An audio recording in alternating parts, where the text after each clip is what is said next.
Тэгэхээр өнөөдөр би ямар нэгэн шашин шүтлэгтэй холбоотой зүйлсийн талаар ярихгүй. Гэхдээ танд маш хэрэгтэй нэг зүйлийн талаар товчхон ярина. Та нар хаана ихтэйгээс минималист амьдрал, минимализм гэх зүйлсийн талаар сонссон бах. Сүүлийн үед бол нэлээд яригдж байгаа сэдв.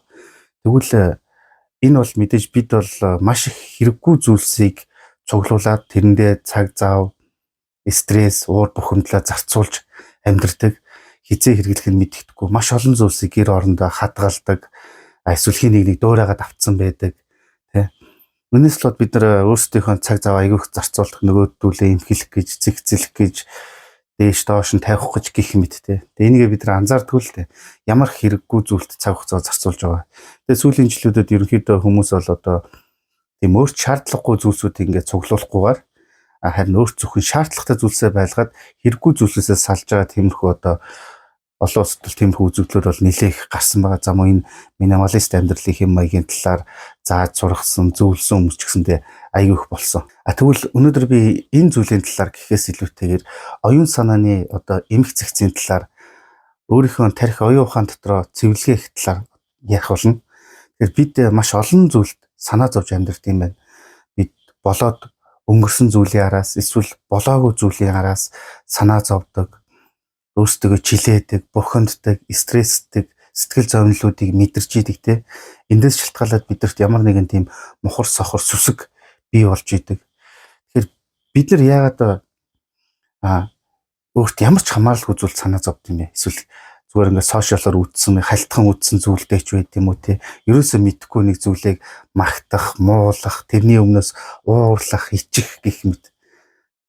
Мэдээж шаардлагатай зүйлсүүд байдаг л ах. Гэхдээ хитрхи хэрэггүй зүйлсийн талаар тэгээ хитрхи хэрэггүй мэдээлэл авч тэрнээс болоод стресстэй. Зүгээр хин нэгэн өмссөн хувцас, үг яриа, гарал угсаа, нутаг, унсан эдэлсэн зүйлсээр нь дүгндэг, тэрэнд бухимддаг, стресстэй. Тэгээ янз янзын бодлууд хийдэг. Одоо ирээдүйн талаар эсвэл өнгөрсний талаар гэх мэт. Бид нар ерөөсөө тийм маш их хэрэггүй бодлуудаас болж өөрсдийнхөө дотор ийм сэтгэл зовнилууд одоо янз янзын тийм мэдрэмжүүдийг авч идэг. Тэгэхээр би хүмүүст юуг ойлгуулахыг хүсдэг вэ гэхээр та төлөвлөгөөтэй амьдрахыг хичээ. Та магадгүй ингээд таны санхүү амьдралд хүрэлцэхгүй бол магадгүй та санхүүгээ илүү их нэмэх арга замыг хайх хэрэгтэй байх. Эсвэл та орлого зарлагаа тооцоолох хэрэгтэй байх тий. Энэ дээр ямар нэгэн одоо хүнээр үзүүлж харуулаад гарлага орлогын үд нийлгэж хаалгаад байх шаардлагагүй. Эсвэл магадгүй та тойрон хүрээлэгчдээсээ болоод стресстэй, бухимддаг байх тий. Тэгвэл энэ дээр нөхцөл байдал тодорхой хэмжээний дүгнэлт хийгээд би юунд одоо зовж байна? Энэ яг намайг зовоож байгаа зүйл мөн үү? Тэгвэл энд ямар шалтгаан байна вэ? Энийг би яаж зөв гарц гаргалааг олох вэ гэдэг талаас нь жоохон тайвшраад бодож үзэх хэрэгтэй. Бид маш олон зүйлд ингээд санаа зовдөг. Би хүмүүст нэг зүйлийг ойлгоосоо гэж айгүй хүсдэг. Тэр юу вэ гэхээр таны хайрлсан болгон таныг бас хайрлах албагүй те. Та хин нэгэнд сэтгэл гаргасан байж болно. Гэхдээ заавал тэндээс хариу хүлээж шаналлах хэрэггүй. Ер нь хүн юмд хит их туйширхаараа эргээд нөгөө зүйлдээ гомддог, төндөг, бухимддаг. Хүмүүс ер нь хит амархан нэгэндээ итгэх дасгаараа нэгэндээ эргээд гомдолтой, бухимд нь өс хонсон сан гих мэт юм зүйлсүүд байдаг. Тэгэхээр болж байгаа зүйлийг яг боддоор харахыг хичээдэг тийм одоо нүдтэй л ах хэрэгтэй. Түүнээс ямар нэгэн гарц гаргалгааг заавал хин нэгнээс тэр асуудлыг шийдүүлнэ гэж зорих биш. Тэгэхээр бид оюун санааны энэ эмх зэгцтэй байдалд илүү их одоо анхаарлаа хандуулах шаардлагатай болов. Оюун санааны эмх зэгцтэй байдалд би хүмүүст хэлдэг, бас ойлгуулах хичээдэг. Ер нь яагаад ингээд та зарим ингээд дотоод асуудлаа өөрсдөө шийдэхийг боддгүй юм бэ? Хүмүүс гэр бүлээ салж нийлгээ бусдаас асууж юм. Яг магадгүй энэ дэр мэрэгжлийн сэтгэл судлаач, сэтгэл зүйч хүмүүсээс зөвлөгөө авах зүйлсүүд байж болно л да. Гэхдээ шийдвэрийг та бусдаар харгуулж болохгүй. Ингэж одоо өөрийнхөө асуудлыг чухал шаардлагатай зүйлсээ хин нэгэнд ингэж хамаатуулах болохгүй. Бас юмд хитрхи их гүн гүнзгий итгэж, найдаж, тэндээсээ бүх зүйлээрээ хамааралтай байж болохгүй. Инхээр л биднэрт нөгөө таагүй бодлоод үүснэ. Юм хизээч одоо яг юу гэдэг таны бодсон шиг заавал байх ёстой биш те. Хин нэгэн заавал таны бодсон шиг одоо танд зан чанар гарах ёстой биш. Магадгүй таны одоо итгэсэн болгон заавал үнэн байх ёстой биш. Танд үнэн санагдсан юм бусдад буруу санагдаж болно. Танд худлаа санагдсан юм бусдад үнэн санагдаж болно. Хүн бүх юмыг өөртөө нийцүүлэх гэж янз янзын бодол давтаж, янз янзын стресст гаргаж тэрнээсээ болоод бүх юмд хин нэг буруутгах нь цаг хугацаагаа алддаг.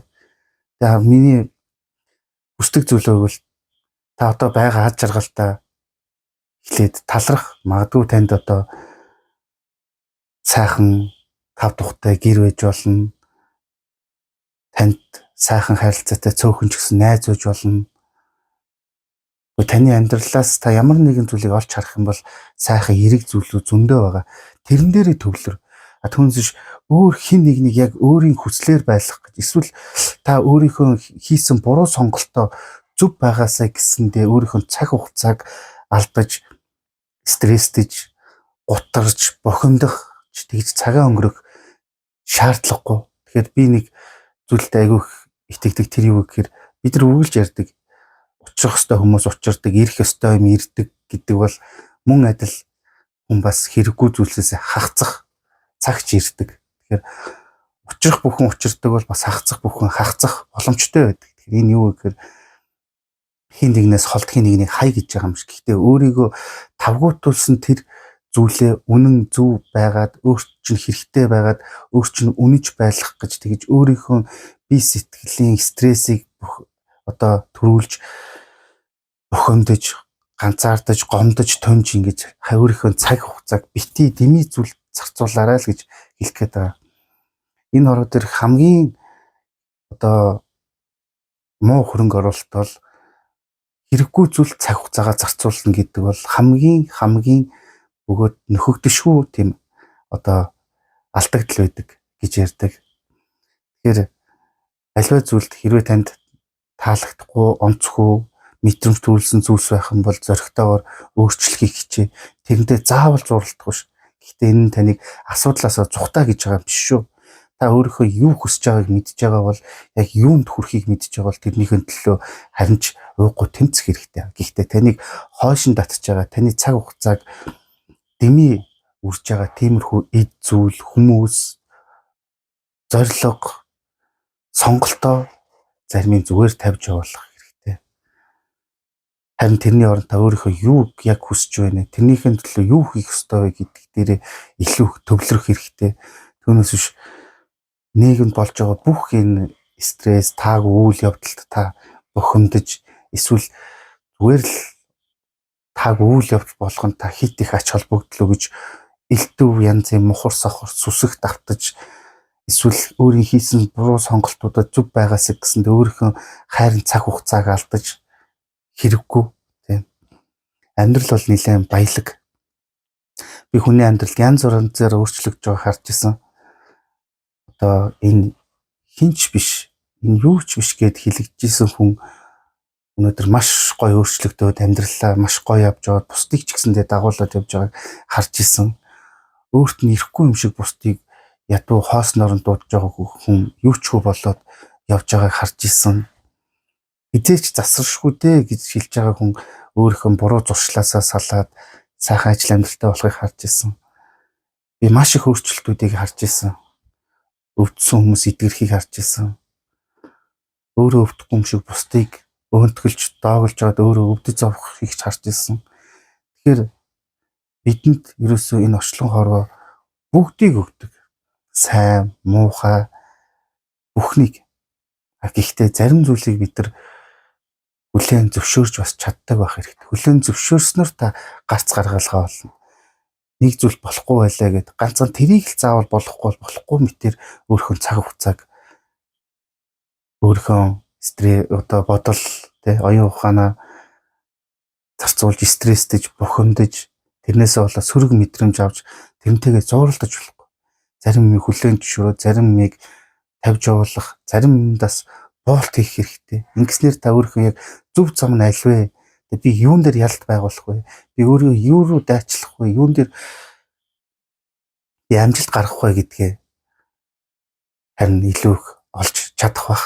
Тэгээд яг энэ дугаар дээр болохоор ямар нэгэн шашин, шүтлэг, лам бөө гих мэт зүйлсийн талаар ярихыг хүсэхгүй байна. Гэхдээ ер нь олдож байгаа хоног тэр өдөр хоногт танд юу байгаа эхлээд хүн тэрэндээ талархдаг, тэрэндээ баярлдаг байх хэрэгтэй. Тэрний дараа олон шин өөрчлөлтүүд танд ирэх болно. Байгаль эхлээд баярлснаар хүн дараагийн юмыг хүлээж авах орон зайгаа гаргаж ирдэг. Мөн хэрэггүй бодлоосоо, хэрэггүй зүйлсээс салснаар хэрэгтэй зүйлийгээ ирэх тань дээр очих тэр орон зайг бас гаргаж өгч идэг. Тэгэхээр бид яг л нэг гэрээ цэвэрлээд хэрэггүй зүйлсээ хаяад хэрэгтэй зүйлээ цэвэрхэн байлгаад байдаг шиг мөн яг л оюун ухаанд ийм цэвэрлэгээ хийх хэрэгтэй. Хэрэггүй зүйлсээ салаад хэрэггүй бодлуудаас энийг дагаад танд хэрэггүй мэдрэмжүүд чинь арилна. Тэгэхээр сүүлийн үед нэг ийм ярьдаг болцсон, айгүйх ярьдаг болцсон. Гэхдээ яг хэд туйлшил хэрэггүй л дээ. Гэхдээ ер нь хүн яг л бодол оюун ухаандаа өөрийгөө яаж төсөөлнө, амьдралыг яаж харна, яаж үнэлнэ, амьдралыг тэг замаар л яваад байдаг. Би янз янзын хүмүүст ингэж уулзах шаардлага гардаг надаа. Эндийг би юуг олж хардаг вэ гэхээр өөрийнхөө амьдралд байгаа зүйлсийг үзэн яддаг, хараадаг. Тэгээд тэрнээсээ хагасч чаддгүй. Би ийм л амьдралтай хүн, би ийм л нийгэм, энэ газар орон, энэ хорвоо ертөнц муу хүмүүсээр дүүрсэн гэж боддог хүмүүс яг тэр амьдралаараа л амьдртаа яг тэднэртэйг л зурлалт юм бэл. Харин эсвэргээрээ аливаа нэг зүйлсүүдээс дандаа нэг эерэг, нэг боломжийг олж хардаг хүмүүс дандаа цаашаа урагшилт юм байна. Тэгээд ингээд зөвхөн ингээд насан туршдаа хин нэг ингэж буруутгаж амьдрдаг хүмүүстэй би олон таарч ирсэн. Тэр тэгэхэд надад тэгээг бол би ингэж явахгүй байх байсан ч гэдэг юм уу те. Би энэнд итгээг бол би үдий сайхан байх байсан ч гэдэг юм уу те. Тэнд хин нэгэн та эсвэл өөр хин нэгэн алдсан байж болно. Гэхдээ та тэр алдаатай насан туршдаа зууралдаж болохгүй байхгүй юу? Тэгэхээр орчлон ертөнцийг, амьдралыг та юу гэж харныг тэрнтэйг л зурлаж, тэрнтэйг л холбогдож амьдрдаг юм байлээ. Тэгэд ер нь би нэг ингээд хүний амьдралд ямар ч өөрчлөлтүүд гарч болно. Санхүү, эрүүл мэнд, харилцаа, нийгэмд эзлэх байр суурь, ажил мэргэжил ямар ч өөрчлөлт гарч болно. Гэхдээ та энэ өөрчлөлтийг эерэг болон сөрөг, сайн болон муу байгаас гэдгийг алийг хүсэж байгаа. Тэгвэл яг тэрэн дээр л төвлөр. Энд ч болохгүй байна, тэрч бүтэхгүй байна. Энэ юм муу, эдгээр буруу гэдэл тэгэл тэрнтэйг зурлаад байгаа юм яг тэр амьдралаараа та амьдрсаар байгаа бол харин энэ удаа би чадаагүй ч дараагийн удаа энэ талаас нь үзээд болгоно те. Хүн ер нь заавал ингэж бүтлгүүтдэг биш. Мөнхийн бүтлгүүтэхгүй, мөнхийн зовхгүй, мөнхийн ядрахгүй гэдгийг та ойлгож ухамсарсан бол за амьдрал бол хүнд сайн сайхан зүйлийг ч өгдөг те. Би тэрийг өөрөө бүтээх бас боломжтой. Ядаж өөрийнхөө би эрүүл байна. Тэгэхээр те би цаашлаад ийм юмд хүрч чадна гэсэн тэр нэг эрүүл сэтгэлгээний эрхчлөөг л олж аваасаа гэж аяг хүсэж байгаа. Нэг юм би нэг бодит хүний ингээд нэг түүхийг мэднэ л дээ. Монгол хүн. Тэгээд би бас уулзж ирсэн. Яг хүнд өвчтөй болсон байгаа. Тэгээд нэг хэсэг ингээд готрох ингээд шаардлага гарсан. Тэгээд өөрөө ингээд яг бас нэг жоохон янз янзын юм уншдаг судалдаг учраас за тэгвэл нэгэн талын над би ингээд өвчтөй болсон юм чинь хийлэгдэг юм хийлгэн. Гэхдээ нэгэн талын өвчтөй болсон юм чинь би яана өвдчлөө би бүр их өвдөн би өвхөн гэж хиндээс таслаа шүү. Бодохын оронд би зүгээр л хийх ёстой шаардлагатай эмчилгээ юмаа хий. Гэхдээ би өөргөө өвдчлөө биш өөргөө эрүүл очлоо гэж бодъё гэд өглөө болго ингээд нарнаар ингээд алхахдаг байсан байгаа. Тэгээд тех болгондоо дандаа өөрийгөө нэг би эрүүл, би эрч хүчтэй байна гэж өөрөөсөө урам өгдөг байсан байгаа. Тэгээд яг өөрийнхөө хийлгэх ёстой эмчилгээ бүх юм хийлгэчлээсэн. Эдгээр сарын дараа тэр хүний зовирууд багаар багассаар хагаад яг нэг өөрийнхөө сэтгэлдээ төсөөлсөн тэр хүн өөрөө болж чадсан. Эрүүл сарвал эрч хүчтэй амьдралын урам зоригтой тийм амьдрал ууч чадсан. Энэ юу гэх гээд нөхөр хүний сэтгэл зүй гэдэг бол хүний сэтгэлийн гал бүх юм бол дагаад бие бэлтэр бүхэн сулрна. Тэгэхээр энэ сэтгэлийн гал очийг эерэг зүйл дээр л төвлөрүүлэх хэрэгтэй. Эерэг зүйл дээр. Тэгэхгүй ингээл өдөр болгон өөрийнхөө байгаа нөхцөл байдлыг буруу шаагаал би ингэж явж гин гэдэл те аз згүүгээрээ өөрийгөө үнэлээд ах юм бол тийм ээ та тийм л хөө. Харин тийм ээ би одоо ийм нөхцөл байдалд байгаа ч гэсэн надад эндээс гарах боломж байгаа. Надад ийм хөлбрүүд байгаа. Тэгээ өөрт чинь юу давуу тал нь тэдгэрийг олж нээх хэрэгтэй. Тэгээд урагшаага зүтгэх хэрэгтэй. Тэгтээ өөрийгөө нэг тийм шаналгаж зовоож биш те эерэг сайн зүйлийг өөрийнхөө сэтгэл бод дотроо төсөөлөх хэрэгтэй. Монгол хүн бэлгээрээ гэж ярьдаг те. Тэгээ монгол хүний ухаан л дутхгүй бол арга дуусахгүй гэдэг. Тэгэхээр энэ амьдрал яг бидний хүсэж байгаа бүхэл юм байгаа. Хаана ихтэй байгаа. Гэхдээ тэр нь шиг л тэр хүсэж байгаа зүйл рүүгээ тэмүүлэхийн тулд тэр зүйлийг эхлээд сэтгэлдээ бүтээх хэрэгтэй байхгүй юу? Өөрийн сэтгэл дотроо. Тэгэх юм бол таны ухаан, таны үйлдэл, таны үг тийшээ чиглэнэ. Тэгэхгүй хүсгүй байгаа зүйлээ хүсгүй байгаа тэр зүйлээ харин тэрнтэйгээ зуралдаад энэ болохгүй нэрс ийж болохгүй энэ л ингэхгүй ингээл тийшээ л төвлөрөх юм бол та сэтгэлдээ тэрийг бүтээж байгаа. Тэгээ та тийшээ л чиглэж байна. Тэгэхээр би хүмүүст хамгийн түрүүнд хүн өөрийгөө засгаж өөрийгөө одоо чиглүүлэх гэж өөрийгөө хөгжүүлэх гэж эхлээд өөрөө алхам хийх хэрэгтэй. Дараа нь мэдээж та яг итгэл шүтлэгтэй бол юунд итгэдэг тэрэндээ итгэж болно, залбирч болно, тэ ямар нэгэн зүйл хийл гэж болно л да. Энэ бол болохгүй биш. Гэхдээ амьдрал та өөрчлөлт хүлээж байгаа бол тэр өөрчлөлтийг өөртөө ирнэ гэдэгт л гол нь сэтгэл дотор бүрэн дүрэн итгэсэн байх хэрэгтэй. Тэгээд мэдээж хөдөлмөрлөх, зүтгэх энэ боллыг яриад бараг шаардлага байх тийм ээ. Бүгд л мэдж байгаа. Тэр гол нь та юу ч хийж исэн бэ, юу ч зүтгэж исэн бэ, тэр зүйл чинь таны хүсэж байгаа зүйл мөн үү гэдгийг мэдэрч. Хүрээ мөн бол та тэрэнд урам зоригтойгоор зүтгэх өөрийнхөө таагүй зүйлстэй битгий зурлаа. Би өнөөдөр ийм байна. Надад мөнгө бага байна. Тэ би өртөө байна. Одоо энэ дарга маань надад дургу болохгүй байна. Ажил маань цалин бага байна. Тэ гэрээсээ би хол ажилдаг гэж тийм үү те. Эсвэл ингээд хангалттай биш байна гэл тэрийг л бодоод байх юм бол тэрийг л өөртөө татаж тэрнтэйг л зурлаж байна. Өдөр болгоныгоо ямар нэгэн байдлаар үнэлэх юм бол миний итгэдэг зүйл юу вэ гэхээр үнэлсэн зүйл болгон чинь танд илүү ихийг өгөхийг хичээд. Яг л нөх хүүхдээ урамшуулахаар бүр л мундаг байх гэж хичээдэгтэй адилхан. Тэгээ бас яг нэг ийм зүйл байдаг л та. Биднэрт ингээд бүгдэнд нь одоо нэг харж тааж явдаг тэнгэр заяа гэж байдаг. Тэгээд тэр нь хүний бэлгээр хоолж идэг гэж ярьдаг нэ. Одоо хүн болгоны хардаг, хамгаалдаг, дагаж явдаг тэр заяа тэнгэр гэж юм байдаг нэ. Тэр хүн зөвхөн тэр хүний үгээрээ үйл бодлоос гарч байгаа тэр бэлэг.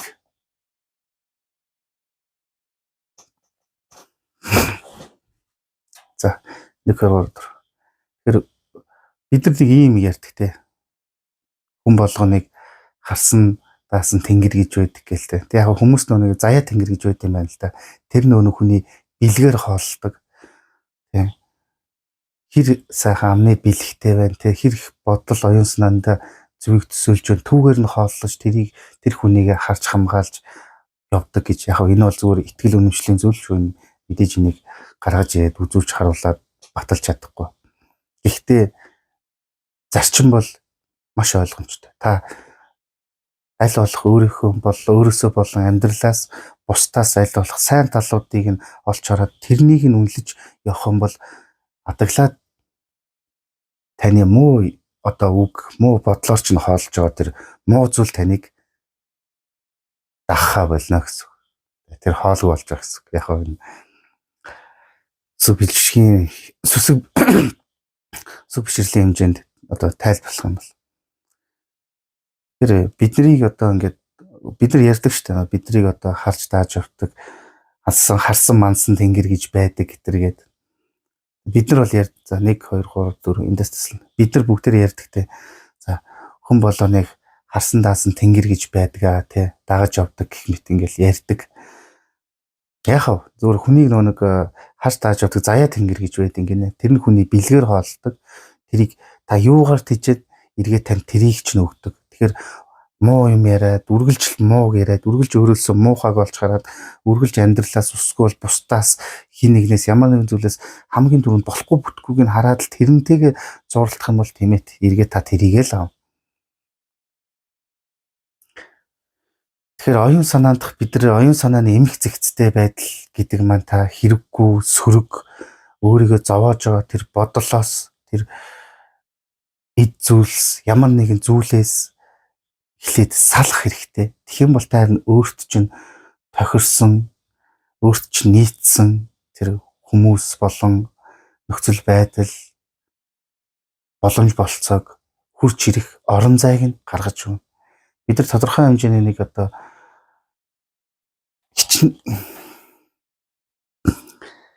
хичнээн гоё аяг байлаа гэд бид нар тэнд угаат суух юм бол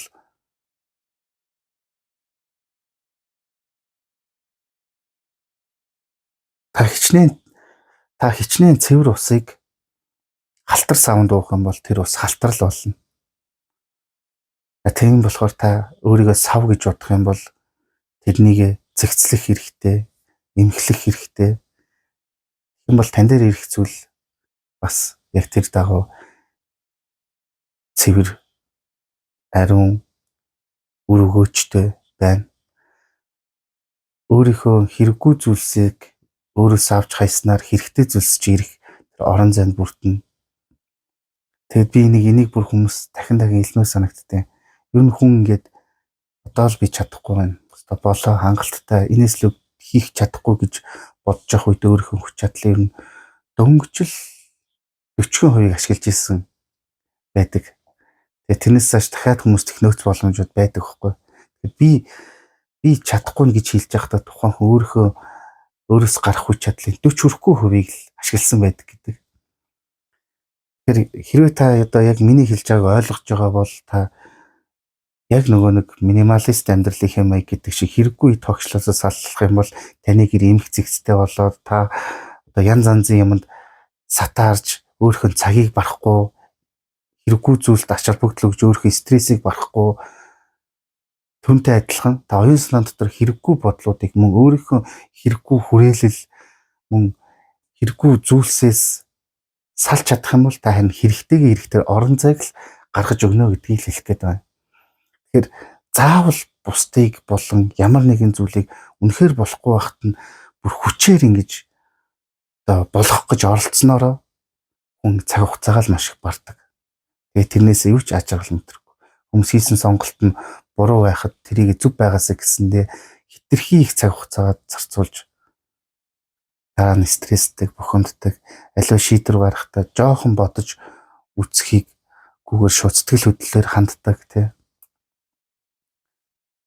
Тэгэхээр оюун санаандаа бүгдээрээ цэвэрлэгээ хийх юм бол дагаад цаг хугацааны айсаар амьдрал ч гэсэндээ өөрчлөлт гарна тий.